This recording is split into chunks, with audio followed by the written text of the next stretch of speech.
Do you see a conflict between yourself when you're in the digital media and when you're in real life, as Hmm. one could say? Is there are you a different person and Yeah. different things that you consider when you talk about yourself, your private life, or your business? So I think there are different generations, and talk about myself personally. I think my online persona is very similar to my real life persona, and I have various different kinds of personas. So I have different voice when I'm writing on my blog or when I'm posting to Wikipedia or chatting in Instant Messenger, just like we have different personas that we have when we're in real life, when you're giving a talk, when you're on film, television, or when you're sitting around with your friends.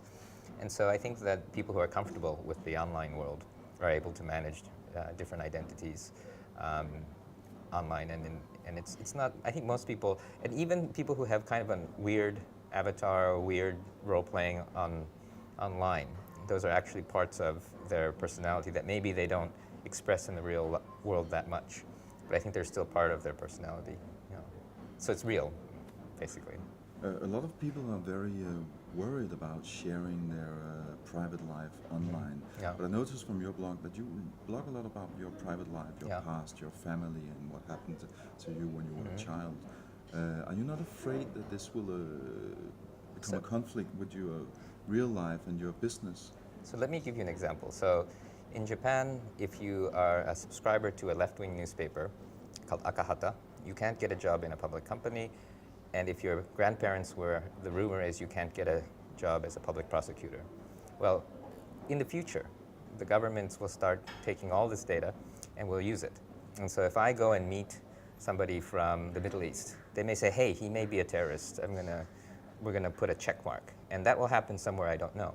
But if I blog, I just went to Jordan to help talk to them about global warming, and I met this guy and I met that guy, and we talked about this and we talked about that, then I am managing that information about that relationship, not the FBI or the CIA or the Japanese police. And so I'm creating the ability to manage my information in the context so that out of context information can't. So right now in a lot of the immigration services, when you enter a country, they actually search on Google for your name, right? Well, if they looked at just the database of all the countries I've been, they might think I'm a drug dealer. But if they read my blog, they know I'm not a drug dealer. I'm going for all these different reasons for Creative Commons and all of that. So I'm allowed to manage my own information by putting out more information. Another example, there was an anonymous bulletin board where some guy followed me around and wrote a bunch of stuff about how Joey's hanging out with some girl, he bought her a dress and it would cost this much and she must be kind of some whore, but I thought he was a homosexual and he's an Oedipus complex and blah, blah, blah, blah, blah, right? So he writes this and I have no control of that. But since I write about my fiance, and since I talk about the fact that I went shopping with her, and since I talk about my mother, everybody knows that yes, I like my mother, not Oedipus complex maybe, and he has this relationship with his fiance, and it's not some girlfriend he just met. We've lived together for 10 years. All this privacy information, which may seem like I'm giving up a lot, is still a lot better than the mass media or some random stalker writing things and then me not being able to respond to it. So I think the key is to learn how to manage your identity and create something that's close to the truth. It's very hard to lie, right? But it's very easy if you express yourself to be able to pull all kinds of information back into the truth and give them some context. And so if I didn't have my blog, I would be afraid of every single thing that I do being misinterpreted or misreported. But now, since I have such a loud voice, I don't care what the New York Times says. I can write an article saying that's wrong, and that's how I deal with my identity management. So openness is actually the new privacy. Yeah, I think it's different for different people. So some people have a lower tolerance for being open, and those people are going to have a harder time. I think it's a part of it is like a literacy. I think that it's not necessarily good, all of this internet stuff, but it's going to happen. And just like our immune system in our body, you have to get sick before you get stronger. And you have all kinds of bacteria. You can't get all of the bacteria out of your body anymore. It's too late, right? So what you do is you exercise and you learn from your mistakes and you expose yourself to all kinds of things. And so in the same way, we're going to have, lots of problems. Lots of people are going to get hurt. But as they get hurt, our society is going to start adapting. So that people who see the information will start understanding, oh, maybe I better find the context. The people who are posing will start to understand they have to manage their identity. The software designers will understand that they have to be responsible about dampening the noise and increasing the quality. So lots of things have to change. But I think it's a trend. I think that the young people are going to be more literate about it and smarter. They're going to know that everything they read on the internet isn't true, and they're going to know how to use Wikipedia. So I think this is it's a long-term project that involves a lot of learning, but it's out of control already. So forget that. Don't try to control it. The place that we can control is to try to prevent the government from.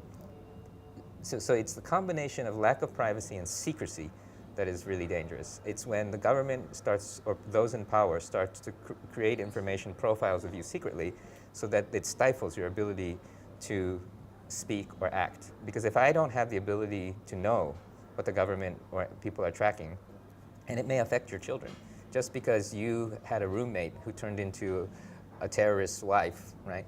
Then your children may have trouble getting into the United States, and that's not fair. And that will stifle. So for instance, I travel to the Middle East less right now because I'm worried about getting on a list. Well, that's stupid, because we should be increasing our dialogue with the Middle East. But all these terrorist profiles are decreasing the ability for individuals to speak to people in the Middle East. And so these things are really dangerous, and I think those we need to combat, because it's not something that is going to evolve into a better direction. When we talk about privacy and openness, do you see a tendency that the younger people who are young now, teenagers, are better at handling their privacy and their openness in a public's digital sphere? Some of them are better. Some of them are still, just like teenagers everywhere, are not thinking about the future and are doing lots of things that they will regret. But when they regret it and people see it, I think people will learn more about it. I think the young people understand how to use the media better, but just like young people everywhere, many of them are irresponsible. When you travel this much, do you see any differences in culture? I mean, are Japanese people different from Europeans or Americans when we use these social media? I think they're different. I mean, I think the Japanese, for instance, don't use the internet as much. They use mobile phones, and they use it to keep in touch with small groups of friends. I think that the older generation in the U.S. still thinks of the internet as publishing, and I think in many other cultures it's just small communities. But I think that the shift from the web to mobile is huge in Asia and in parts of Europe, and I think that that's something that a lot of us, especially the older generation, underestimate. We still think of cyberspace, but cyberspace isn't really a word for a lot of these young people. And also the role of online games and 3D worlds, I think, is a huge change, and I think that they are going to increase in relevance in terms of the user interface and the way people think about things. Now, you're an international business person, but you also play World of Warcraft quite a lot, and you blog about it. Doesn't it conflict with your image as a businessman?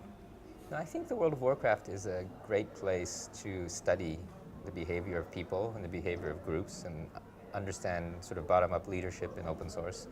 I've hired people that I've met through World of Warcraft. I get to see what people are really like when they're in the game. And so to me, there's so many metaphorical parallels between my business life and what's going on in World of Warcraft that,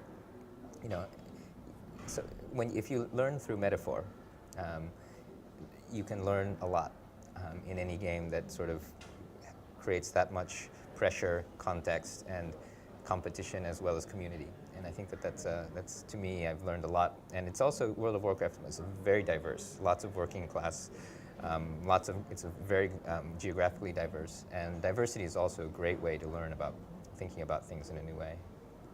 Can you just explain learning through a metaphor? What do you mean? Yeah, so this is something that John Seeley Brown talks a lot about, but a simulation is, like flight simulator, every single thing is the same as the real thing.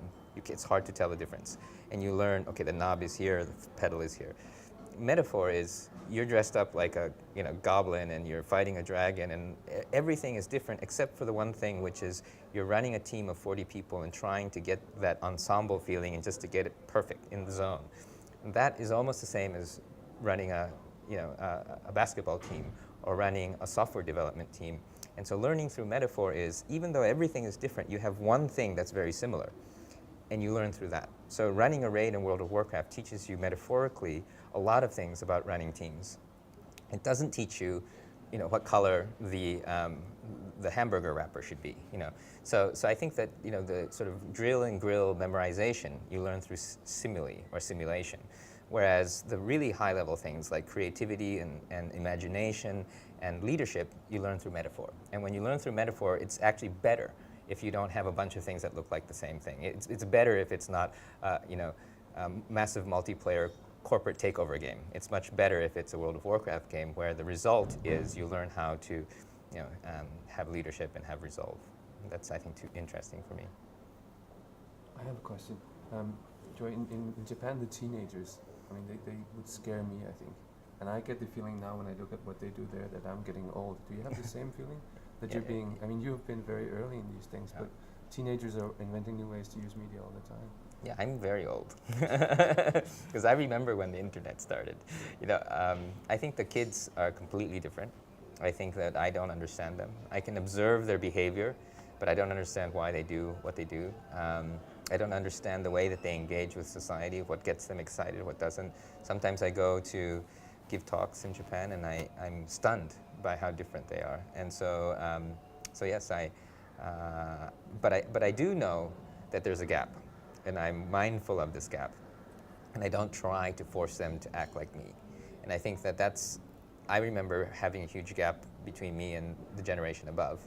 And this gap is huge because the young generation actually knows how to use the technology better than the parents, which is kind of a new thing, right? Usually that was the other way around. And so with that also comes a lot of responsibility. And that's the one thing I'm trying to push on these young kids, especially the ones that don't have it, is that you may be fighting against the older generation, but you actually have a lot of power. You have the power to create and you have the power to destroy. And so we have to give these kids more responsibility early, which also means we have to trust them. And one of the problems is I think the older generation doesn't like to trust the young generation. But I try very hard, even if I don't understand them completely, to trust the young people, thinking that if we give them the ability to be responsible, that they will be responsible. And I hope I'm right. But do you have a different sense of privacy than they do? It's hard to tell. I'm not sure whether they have a completely different sense or whether they're just being kids and not thinking about the future. I don't have the answer for that. But obviously they're much more exposed than people my age would have been. But we'll see. We may go through a period where there's a lot of regret. But then we'll learn from it, I think. There may be some casualties. Okay. Do you have any more questions now? I would like to actually ask you one more thing. It's just because I find it so interesting that you're both Japanese and American. Mm-hmm. How you think your being Japanese has influenced your take on privacy? So my grave in Japan has, I think we have about 16 or 17 generations in the same grave. And I have a scroll that has all of the family.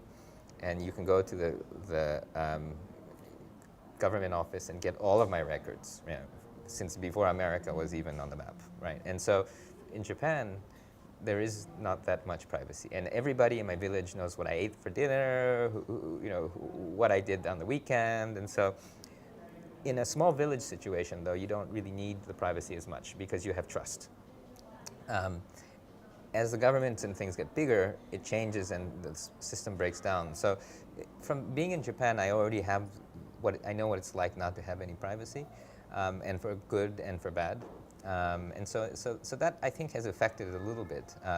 Also, the Japanese government uses this kind of information for profiling. So does the U.S., but I know a lot about this in Japan. And so that's also influenced some of where I think the danger is versus where it doesn't matter. So to me, in a village, it doesn't matter if you don't have privacy. But in a national government setting, so my thing is, I think, above 5 million people, you lose trust in the government. So like at the prefecture level, the city level, you can have a lot of trust. But when you reach 5, 10 million or more, 100 million, then suddenly it's very difficult to trust the central government. And that's another thing that I've noticed looking at villages in Japan versus the central government. And I think that, we don't have villages in the United States. And so I think that Americans don't have that sort of grade sort of size versus privacy level. But I think in Europe, if you go to small countries like Finland, they're very open because it's there's a lot less corruption and a lot more trust between the politicians and the people. But when you go to some of the larger countries, I think or Russia or something, I think, and Germany, people have a little bit more mistrust of the possibility that the government may abuse this information. And it's very interesting to analyze. And so I use the contrast a little bit from Japan. But in many ways, I think the young people in all the countries have something that's kind of in common, and there's less difference than we think.